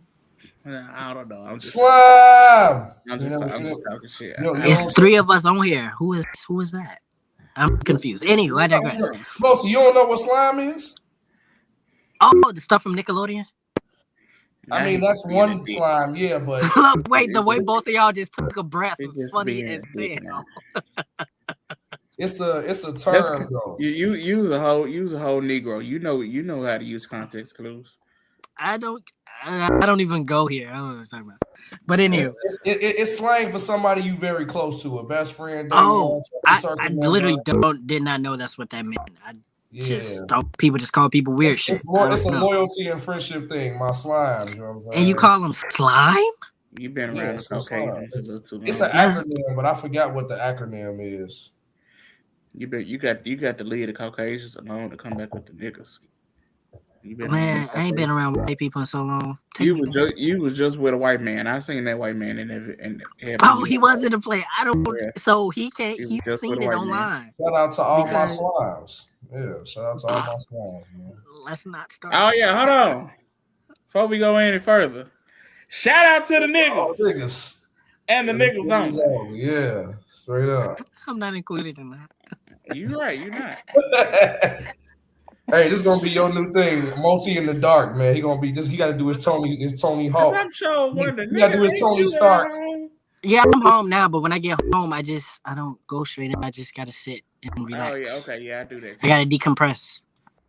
So well, you gotta do this at least 20 minutes on every show. Yeah, funny as hell. Hell no, especially if it's cold as fuck outside. It was hot as fuck in the summer. Yeah, you got a point. If the weather permits.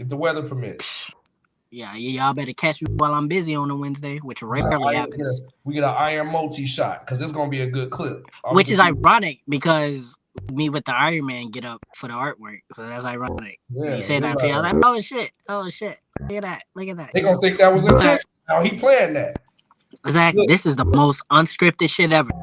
Like, this show is so fucking unscripted, it makes no sense how things just work. And we have a guideline. Do we stick to it? No. No. But on another note, though. wait, hold on. I ain't finished answering the cipher question. But he wanted it to be. We both wanted to be modern. So I don't know if y'all guys like hear a lot from it yet. But even in the songs and the music selections and choices, this play is meant to be enjoyed in person. It's not meant to be watched streaming or whatever. Yeah. Like, because like the music itself, it evokes certain emotions. We got Kanye, we got some Kanye in there, we got Rihanna in there, we got Jungle Book, like all of us. I said all of us from Euphoria. That song is in there. That Zendaya sings. Did you say the Jungle Book? Yeah, Jungle Book is in there too. I danced to the Jungle Book song. See, someone like me, learn to be like someone like you. That song, whatever. Of course, you're the dancing monkey. I'm Satan technically, but sure. Damn. That's racist. But I said what I said. But where Ron Simmons at?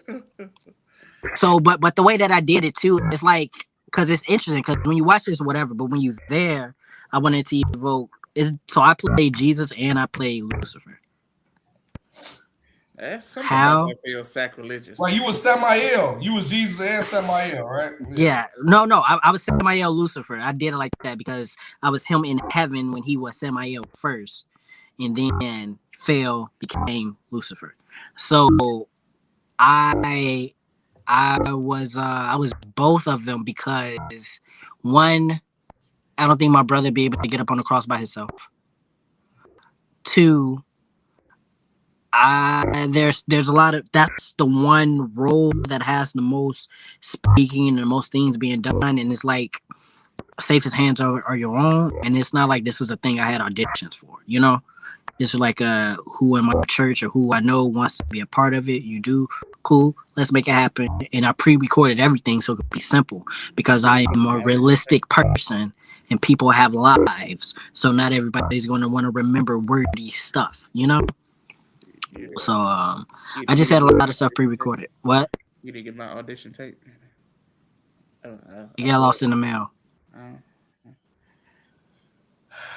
Speaking of the mail, did you hear about your girl Mercedes Moné having to mail that last title back after vacating? I saw. I'm like, yay, leave, come to WWE because I want to see you versus AJ Lee. Yeah. Why she have to vacate it? Well, ultimately, it's a lot of reasons, but the short of it is because they couldn't afford to fly her out to Malaysia to drop it like she did. Was it they couldn't afford to or they didn't want to? No, they said that they couldn't afford to. She said that her team and their team did try everything they could to try to work it out and make it make sense because she wanted to do good business, but it just wasn't feasible. And apparently, it's a smaller promotion. They probably didn't have the time to put the money together. They might have been able to come up with whatever she was asking for, but probably not in a timely fashion for her schedule because I'm pretty sure she's been dropping all these titles because she's about to be back on television. Because that's her story. Her story is she lost the TBS title, which was her prize title. She still had the other belts. And then she's slowly been losing those in other promotions over the last couple months. And it breaks my heart. So she had that to is mail the it Michael back. Jordan of WWE. She had to mail it back just because she said they couldn't afford her, and they said the same thing. So I don't think it's that they didn't want to, because I think it would have benefited them to have her there because whatever venue they did was going to sell out, guaranteed. She's going to sell out any promotion that she's in a part of. You know what I'm saying? So,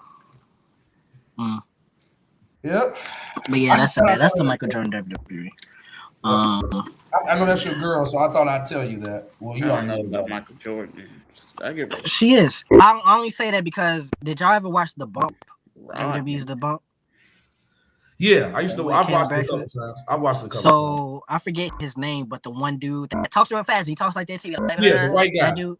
Yeah, he used to always be like she's the Michael Jordan of WWE. That's why I say it, because I thought it was funny as hell. And I'm like, man, you may have a little you merit. kind of missed The Bump now. The Bump was a dope ass show. You want to know what kept me watching wrestling for real? It was The Bump. Because people would go on the Bump, or they would go on the like the Raw after, or the talk show after. What is Raw Talk? They would go on Raw Talk or Talking Smack, and that's when the powers that be would listen to the superstars. No, for was sure. Then. So that's part of it. It's about the thing that keeps, I feel, maybe keeps us watching, is to see what happens next, to see if they listen. To see when are they going to show they listen, shit like that. But I digress from that bullshit story. Favorite things. Some of my favorite things.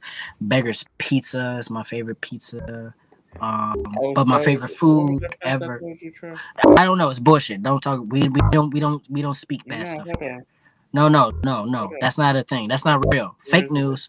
Fake news. Yeah. You ever heard of Pequod Cypher? Said Pequod. Oh yeah. Well, I call it Pequod's, but yeah, Pequod's Pizza, some of the best pizza in the city, brother. Nope. That's what I was told to go try. Nope. Beggars is better. Look, all I'm telling you is Pequod's is something different, bro. Like, I got put up on Pequod's by one of my homies. Salute to my boy Phil. You know what I'm saying? That's my dog. He's also one of my biggest pro wrestling friends as well. Bro, he different feel for those who are watching. Phil be watching, bro. Phil be watching. He actually used to watch the old show that you used to be a part of, and used to be like, when they gonna talk about wrestling? It was always pussy shit, you know. So funny as hell. Well, he needs to watch this show because we talk about wrestling. He knows. He follows everything we do, brother. So salute to Phil, man. The only reason we talk about wrestling so much because Shelly ain't here. I already know. Trust me, bro. I thought she was out drinking earlier in the day. I was like, oh no, she won't be on. When you hey Multi, when you was like that one week, like, okay, that concludes our wrestling portion. When I already knew what time it was. Hell yeah. I had to remember she doesn't watch the wrestling. And that's the show. And the only reason she coming this weekend is because, Stop the Cap is a part, not this weekend, next weekend. I already Stop the Cap is part of the shit. This will be a good experience for her. And the karaoke shit too, though. I think it's the karaoke shit. That's really what's gonna get her ass this karaoke, high key. But whatever works. All I'm saying is, you stand close to the fire long enough, you go get warm. Some of this heat. You feel what I'm saying? So I done definitely made some people fans of some shit that I love that they didn't even fuck with. I made, bro. You know how I knew I was cold, nigga? Just how I knew I was cold, nigga. I made a chick from Houston that had never watched Star Wars a day in her life. Thought it was the silliest shit in the world. Challenged her to sit there and watch that shit. Boy, she watched every motherfucking movie. And I'm talking about back when it was just 6 movies. Not the little trash movies that they put out in the Disney Star Wars era. But like the original 6 movies, bro, she watched every single movie. And I explained to her, like, bro, this is just a concept of good versus evil. That's all that this story is about. You know what I'm saying? 4 through 6 is trash, but okay. Definitely not, but it's cool that I'm okay with you feeling like I'm that. Just trolling. I'm just trolling. I know that's absolutely trolling. Because there's no way that you believe that. Those are the original Star Wars movies. So the prequels are better, though. I'll say that the prequels are better. I mean, the prequel. A lot of people don't even like the prequels. I know, which is crazy. No, they do now. They didn't like them originally. The prequels aged very well for a lot of people, whereas when they first came out, CGI was brand new. Motherfuckers didn't know how to feel about all that shit, so it was a lot. He was like, "Where are the puppets? We need the puppets. Where are the puppets?" Yeah, it was a lot of weird shit. Jar Jar Binks pissed a lot of people off, even though I love Jar Jar. I used to literally too. say when I was little, I used to say, "Oh, in the name of Jesus." No lie, I kid you not. That's exactly what I used to say. Jar Jar Binks he was not a bothersome character to me. It was okay. But a lot of people had an issue with that. But my point in this example is she was adamant that she did not like it had she not watched it. When she took the chance to watch it after I gave her just that little bit of context, I didn't break down all the characters, the story arcs, and none of that. When I just gave her that little bit of context, I just challenged you to watch it. She sat down and watched it, and she fucking fell in love with the shit, bro. So that's how I be knowing. Sometimes we just gotta introduce our people to dope shit. They don't be knowing it's dope, but then once they check it out, like, yo, this shit was dope. Like, I be like, I told you it was, bro. Well, I'm gonna do this quick promo thing for something else involving Star Wars, and then I'll go back to my favorite stuff. They got a Darth Maul shit come. I think it started already. It's already out. Yeah. I haven't watched it yet. I'm gonna finish watching Riverdale. I haven't watched it either. Feel free to let me know your thoughts. Yeah. Even though it's Darth Maul, I'm probably not gonna watch it because I don't support anything Disney Star Wars. So I'll probably they Disney Star Wars shit is amazing. Have you watched Rebels? I've seen some of Rebels, yes, but bro, the story in Rebels will fucking. I know about the story in Rebels. What I'm saying is that that was years ago. Like Rebels ain't new, bro. like current Disney Star Wars is terrible. It's terrible. The animated shit is cool. I don't know, like the shit with the people different. Well, I don't know. I couldn't get into the Bad Batch. I couldn't get into that. The Bad Batch was okay. I could accept the Bad Batch. It was some silly shit in that shit too, but it was mostly acceptable. You know what I'm saying? Mostly. Yeah. But I digress. That's a whole other rabbit hole. That's a whole other shit. That's an episode in and of itself. We're literally an episode in and that was funny as fuck. That was so fucking funny. But we got my favorite things. Favorite food is mastacholi. My favorite drink. People think it's root. That mastacholi from fucking your birthday party. Palermo's. Yes. Oh my god. We still talk about that mastacholi to this day. Clearly, as you can tell. But I gotta go back there. Root beer? People, it's not my favorite drink. No. I drink it a lot. I love root beer, of course. Maybe it's my second favorite, I would say. But my favorite drink is orange juice. That's my favorite drink. It's orange juice. And you don't even smoke Kush. That's the crazy thing. You don't even smoke Kush, and orange juice is your favorite drink. I don't get the correlation. Kush and OJ? That's a thing? Bro, that was Wiz Khalifa's album. Oh, I don't really care for it. That made him famous, bro. So we all started drinking orange juice and smoking the Kush with the. So wait. When did he come out? This was in the 2000s. This was like late 2010s. Like Kush and OJ came out like at least like the back end of 2000. It was like 2007 or something. Yeah. I was smoking back then. Yeah. But I didn't listen to him. I didn't know. You ain't listen to Wiz? No. Damn, bro. You missed out on some shit. I was still fucking listening to motherfucking No Ceilings. That's cool. Look, this is what I'm gonna tell you. This is what I'm gonna do for you, my brother. I challenge you in some of your downtime. You ain't gotta smoke no more because you got a natural high now. Go get you some orange juice, get you some freshly squeezed natural orange juice, and put on Wiz Khalifa Kush and orange juice, the first one, because he did a second one. Do the first one. I promise you will not be disappointed. I promise. That's crazy. I never heard. We even had a friend that we used to call Wiz and everything, but I never heard none of that shit. That's prime Wiz Khalifa. That and Cabin Fever, like probably the best shits I ever heard from him. Like at least in his early years, anyway. Like, bro, I'm telling you, definitely go listen to that shit. Hell, because Cabin Fever is where I first heard Big Sean at. I discovered Big Sean on that mixtape, like because he got a feature with Big Sean called Gang Bang, and that shit's fucking amazing. Some of the greatest shit. Yeah, that's what he said. Jordan looked up and said, "It's amazing, bro. I'm telling you, it is. This is good music. You will appreciate it."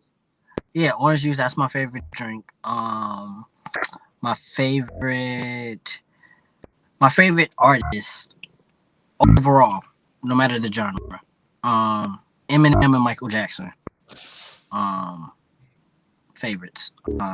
Favorite wrestler. I got his tattoo. Wait, I don't think have I ever showed this on the podcast? I don't know. Can y'all see that? Shawn Michaels, my favorite wrestler. Oh, you got the HBK joint? Dope. Yes, indeed. That was my third tattoo. Second time going to get a tattoo. Third time. I'm sending you something to your inbox for you to look at later since you said Eminem. You'll appreciate this. All right, cool. Then favorite wrestler of like, you know, that era. Favorite wrestler of the modern era. CM Punk, obviously. Let's see. My favorite writers. Shakespeare and Mozart. Okay. Yeah. Wait, I thought Mozart was a composer. He was a writer. But you had to write that though. So that's why that's my loophole, because he had to write those notes. That's my loophole. He had to. I mean, technically, that's true. Technically, I mean, it's called writing. You compose me, but you're write music. Can you write music? Can you compose? I mean, all composition is mostly writing based. Yeah. So I feel you on that. Yeah. Yeah, but it's those two. Like, I fucking love Shakespeare. It's a movie called Anonymous. I own that fucking movie. I bought that shit on digital like years ago. I will still watch it to this day like it's the first time I saw it in theater. Such a good movie. Let's see. We got my favorite person in the entire fucking world though is my daughter. And all my favorite things, that's my favorite thing. That's my daughter. Oh, that's sweet. But yeah. I think that's pretty much that's a lot of my favorite stuff. I mean, aside from like me being a father, like aside from that, like all of my favorite like foods or a lot of stuff, but I don't divulge in those too much because I feel like when you keep doing something, you engage in something too much, it kind of dilutes it, and it's like it doesn't have that special quality as much anymore. So like I don't always go to Palermo's to get my masticholi. I don't always eat Beggar's Pizza. I only had Beggar's once this year. So absence makes the heart grow fonder, bro. And things are always better in moderation. You know what I'm saying? Yes. I'll do that. I'll take the second thing you said. Now I hate the first. I hate when people say that shit. The first. Why do you hate that? There's a lot of truth to that. Why do you hate that? Because absence also make a motherfucker be paranoid and think things that ain't true. But that's true. But that's because people are misguided in a lot of situations. Because if you feel like, because this is one of my, this is not a favorite thing of mine. I'll tell you a favorite and a non-favorite. I'll give you a favorite and a pet peeve in one. One of my favorite things is my me time. I'm an Aquarius for those who believe in zodiac stuff. So we enjoy our personal time. We can be social, but we're more so antisocial by design just because we enjoy our own company. Everything I like, the things I'm into, I got it lined up, queued up, and I don't need nobody around to enjoy it. But it is also nice to have somebody to share it with from time to time. So with that being said, like I personally enjoy that separation from people, even if it's people I love, even if it's people I'm crazy about that I love spending time with, I love talking to. I still have to disconnect because I need me time. So that absence for me will definitely make it, when I get back up with you, better for me. Because it's like, man, bro, I ain't hollering at Moti in a minute. I ain't see this nigga in a minute. We finna go kick. We about to go do whatever. Versus if I see you every day, not that I'm not going to appreciate you, but it's like, I'm going to get tired of seeing your ass. I ain't going to lie. I don't give a fuck how much I love you. It's like, you know what, bro? I need to like go away for like 2 weeks where I don't see you because I see you too much. That's just how I am. You know what I'm saying? Like I have to disconnect from people. I have to go into my bat cave and brood on my own and be at the back computer doing what I'm doing, plotting to take over the world and making my contingency plans and shit. I can't always be out here fighting crime, being amongst the people and shit all the time. You know what I'm saying? I have to refill my cup. So that's one of my favorite things. So one of my pet peeves is people who are like the people that you're talking about, who start to get paranoid and start tweaking because it's too much time apart. That is not going to work for me. You're going to have to put on your big boy pants and your big girl pants, and you're going to have to fucking learn how to be self-sufficient when I'm not around. Because it don't matter how much we got a connection, how much you love me, rock with me, are interested in spending time and doing things with me, that is not respectful of my boundaries. If it becomes a problem for you, that I have to have some absence from you. Like, that's fucked up. And people who think that way are only thinking inwardly. That's a very selfish way of thinking. It's a very self-centered and self-serving way of thinking. So that's why I say they're misguided. I'm not going to say they're bad people, but the way that they see things is not aligned with a healthy perspective, because people like me exist. There are people like me that need to get away from motherfuckers. Like, it's good for me mentally and emotionally to not be connected sometimes. And they have to understand that. They should understand that. So yeah, you're not wrong. With myself, but I hate people who won't let me do it. They won't let me do it, bro. Especially when you get popular, like how I think we are pretty popular in our spaces, bro. People won't leave you alone, bro. They call you, they text you. That's all I'm gonna say because I know you was gonna talk multi. My boy, salute to Dino Mr. Know It All. Salute to Dino Mr. Know It All. He basically said, "Sicko, what you gotta understand is people are gonna gravitate to you because of what you do, how you are. You are going to have people who want to spend time with you, want to talk to you, want to pick your brain, just all those different things." And you don't like that shit. So with you not being the type of motherfucker that cares for that, you have to learn how to adapt because there's no way to stop that. That's just it, you just have that personality where people are going to be drawn to you. You have an energy, a certain thing about you, a certain intellect when they hear you speak, where people want to listen to you talk. They want to see what else you gonna do next. Like they see you treating motherfuckers a certain way. They see you not moving like on some grimy shit, even though you from a grimy city and a grimy era. You don't act like a lot of them niggas you grew up with. So it's like all of those things are advantageous for me, but it can also be a trigger for me if I don't manage it the right way because of how I am. So when he broke it down to me like that, bro, I was like, damn, this nigga right. I've always had people be that way towards me too. Just feel like they can say whatever or whatever, whatever it may be. I've always wondered why y'all so comfortable telling me this stuff. Like, I'm just being me. Like, what's going on? Yeah, so I understand that because I don't. You got a trusting spirit. That's why. Mm-hmm. Wait, hold on. Wait, why after I say that he muted his he said, fuck that shit. Look, but it's good. It's interesting that you said the trust and spirit thing though, because I like that. I want to roll with that for a second, real quick. Because I think people think that about me too. Not saying that I'm not trustworthy, but I feel them. I feel like sometimes people get to know me, bro, and they overextend some of the stuff that they like let me in on. And a lot of times when I get told certain things, my first thought is, why did you give me that information? Like, what is it that you? Like, why the fuck would you tell me that? Right? Yeah. Why did you make me privy to that? Because now I'm trying to understand what I'm supposed to do with said information. Like, and now it's like sometimes you be learning some shit about a motherfucker that you never would have thought. Like, you never would have even thought that shit. And now I know, and I can't unknow this, Monty. I can't unknow this, Jordan. Bruh, if I had a fucking diary for everything, that motherfucker would be a Harry Potter book size. I'll tell you that much. Bro, I can't even delete it from my brain, bro. I smoke hella weed, and I still remember this shit, bro. He say those brain cells stay there strong. Like, bro. So it's just like, I feel what Jordan is saying, like, but I agree with you that I think sometimes we do have more of a trusting spirit because we don't, like I say, we don't carry ourselves like we snaky. We don't carry ourselves like we're mischievous and we have we're mischievous and we have ill intent. Like we don't carry that energy. So people see us or they meet us and they get to know us. They're like, oh yeah, I can trust Jordan. I can trust Syph. I can trust Monty. Let me, I feel like, you know what? This is what I heard a person tell me before. I literally heard a psycho bitch tell me this once. She literally said, I think we nice and close now. I can share this with you.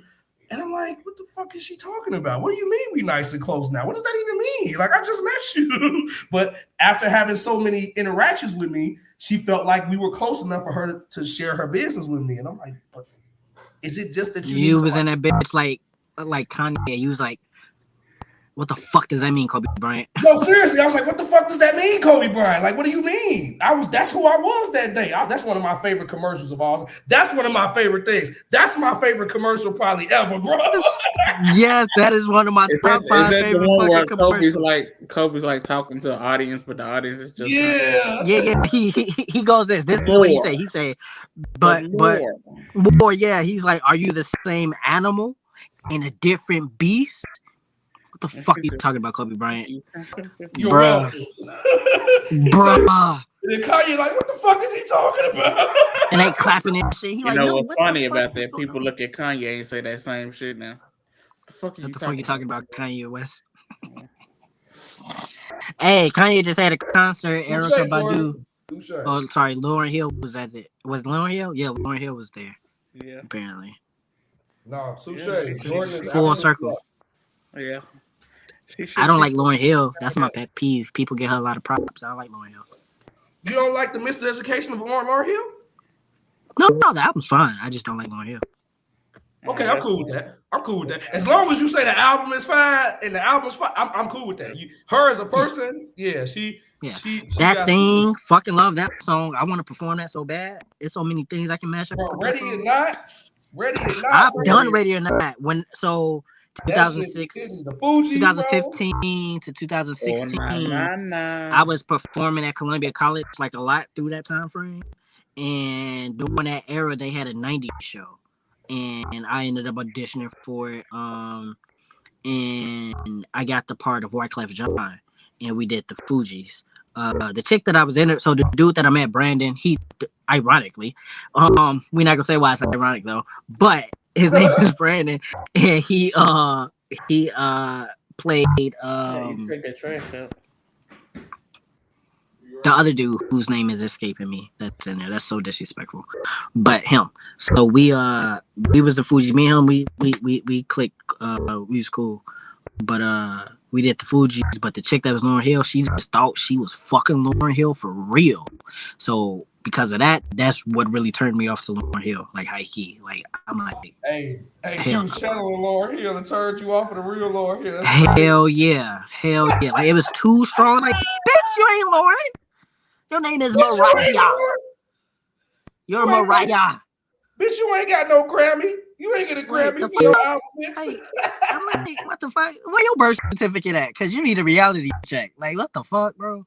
No, like, I feel you on that shit. Turn me the fuck off. But we got a dope picture. We got our own poster. Not everybody got a poster for the 90s show. We have a poster as the Fugees doing the Fugees classic album cover. I got that. It's either at this place or the place in Hyde Park. I don't remember, but it's somewhere. I got it. It's in Hyde Park. Since you got that picture and you got 2 spots, we finna shoot a video in one of your spots, bro. Do that the one with the pool. Yeah, we're gonna do it at that one. Do it at the one with the pool. Someone has actually done that already. What's her name? Paige. I forget her full Instagram thing, but I know her name is Paige over on Instagram. She shot a music video upstairs, she said. Because I seen it and I was like, what the fuck? I don't know. That's my building. On the penthouse floor, the top floor? Yeah, on top floor. Yeah. On the top floor, the views alone and leave you breathless. Got it? Oh, I'm sorry. Go ahead. This has been a good time. We can cut out. We can all cut out, Jordan. Is it daytime where you at, nigga? I meant to ask you that. No. Why the fuck you look so bright in your background, bro? Because that's that expecto patronum. That's what's happening. This nigga got a phoenix in his fucking crib. That shit. Hey, I'm not over there. I'm right here. What are you talking about? You guys better expecto patronum. But I know this is a short episode, but we started later tonight, y'all. Yeah, we started late. So without further ado, Cypher Sick, tell the people where they can follow you on the socials. Man, even though you're not the social type. Y'all, yeah, don't think I'm a social type because I'm on social site. So don't be inboxing me and sending me weird shit and asking for money because all that shit be going on and it's weird. I don't want to do it. Pineapples, I don't like it. So, but make sure y'all follow me everywhere. CYPHERSICK. You can catch me next weekend live and in the flesh, man. I put it in there so Multi or Jordan, y'all pull it up on the screen. We will be having a WrestleMania watch party, man. Stop the Cap will be in the building, man. Mr. Witty pulling up, Shelly Mack pulling up. Yeah. We got this presented by Fab Wrestling and Fab 94.5 FM. The hits, man. This flyer is a little outdated, so it's not $10 at the door. It's free entry. Y'all just come politic with us. Wait. Hold on. You said it's how much? It's free entry, nigga. Free 99. Did you say free? Free 99. Hey, have y'all seen Bedtime Story with Adam Sandler? Yes. You don't do. He was like free. Yes, it's free, y'all. It's free. Y'all pull up and come. We're gonna have some of the Fab Wrestling talent there. Some of the wrestlers will be there. Salute to Leslie Michelle. She'll shout out Kenny 9. Shout out to Kenny 9. We trying to get Kenny to pull up if he ain't doing nothing that weekend or if he ain't going to be in Vegas. You know what I'm saying? 'Cause you never know. He be doing this thing. But that's where we'll be at. We'll be at 6554 South Menard Avenue in Bedford Park, Illinois. Even though it say Bedford Park, that is still in Chicago, right by Midway Airport. Like I say, just pull up, man. We'll be there Saturday and Sunday. If you can't make one night, both nights, make one of the nights, man. Just pull up. Show start at 6 p.m. Doors open at 5. And y'all can catch me on Shop Talk 7 Review Fridays, man. 7 p.m. to 9 p.m. every Friday on My Radio Chicago, Support District Radio Network, where it's more than radio, because you can see me live in the streets. Love y'all, man. Mr. Witty, tell the people folk, where they can follow you on the socials. Wait, did he cut out already? His shit must have died. I don't think he would have just left. Oh, there he is. See, I would say Jordan ain't gonna just leave. His shit probably right. Not on purpose. He working the controls. I'm trying to. Jesus Christ. How do I do this? You gotta click your face and then you click the. He already did it. We good now. Nope. He didn't do his outro. I could see him. I was able to see all three of us though. I see all three of us. How did I do it? Gosh, I see you, Jordan. I see both of you. I know, but I'm trying to put me back up there. Gosh darn. Anyway, hello. Y'all fuck them other niggas because they're rapping me. I'm tired and I gotta get up in the morning. These past 2 days at work been hell and high water for me. Sheesh. I done stumbled upon some stuff. All I was doing was looking for one thing and found a whole bunch of other stuff that I had no business getting into, but now it's my business to be into. I ain't got time for all y'all little weirdos trying to slide up in my DMs asking for pictures of my feet. Because what you ain't gonna do is get these little dinosaur toes in your inbox, okay? So don't hit me up. You can't find me. Even if you do find me, you ain't getting a follow back, and I won't respond to your DMs. The only DMs I respond to are the people you see here, Shelly Mack and my mama. Okay, that's it. And she ain't watching. He said, I ain't gonna follow back, girl. I ain't gonna follow back. Now, unless you like, I can't remember who was that sang the song. It said, I'm looking for a dime that's top of the line, slim waist with a thick behind. Now, we might be able to discuss some things. I found one of those. That's yeah, all but I'm yours also ain't got her mind all the way together. So, which one? And that's the conclusion for me. Multi, what you got? Ladies and gentlemen, boys and girls of all ages. Children of all ages. Thank y'all for watching Stop the Cap is Jordan. There we go. Oh my God. I feel like Iron Man. figured it out. Thank y'all for watching. Thank y'all for tuning in. It's been a hoot. It's been crazy. It's been a day. I've been on the go, gallivanting like Cypher usually does. We will see y'all in person next week and Sunday. Yeah, next weekend. Next weekend, WrestleMania weekend. We are still gonna have our Wednesday episode. Same bat channel, same bat time of 9 p.m. We'll be at the 9 o'clock hour that episode, and then Sunday we will be live streaming with all of us in person for the first time in ever. Not forever. Just the first time ever. The first time ever will be Stop the Cap in person. Would have loved for us to have shirts, but we'll be fine. We'll be good. We'll have shirts for the next year dig. So we'll have shirts next time. I know somebody. Yeah. You know somebody. Yeah. If you know somebody and they could just print these shirts like with the logo on it, that'd be cool. Send it to me. All right. But yeah, so come through. It's free. Both nights. We'll be there Sunday night on the 19th. And follow me at I_AM_MULTY. You can also follow the affiliation at AGCFERA. And we are back on TikTok, ladies and gentlemen. We are there.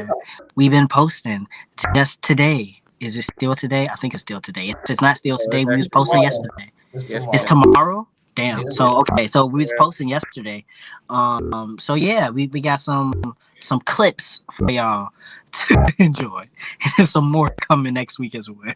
I just want to say, if you see these niggas at the door, it's free. If you see me at the door, you need to come up off Hey, your it was an episode of Impractical Jokers when they had him like take money from people. Then they had the dude get on stage and say, "This is a free show, so if you had it, they hunted his ass down." That shit was funny. You gonna have to come find me in Alabama. Hey, Jordan ass gonna be out of there before he. already back at the airport, boy. No. Jordan ass gonna be like, "I'm good. I'll watch on be ESPN." on the I-10 by 10. He say, "I got my gas money right now." Mm-hmm. But all right, y'all. We will see y'all next time. Good night. Be safe. Remember, be kind to each other. And CM Punk beating Roman Reigns. Bye. You asshole.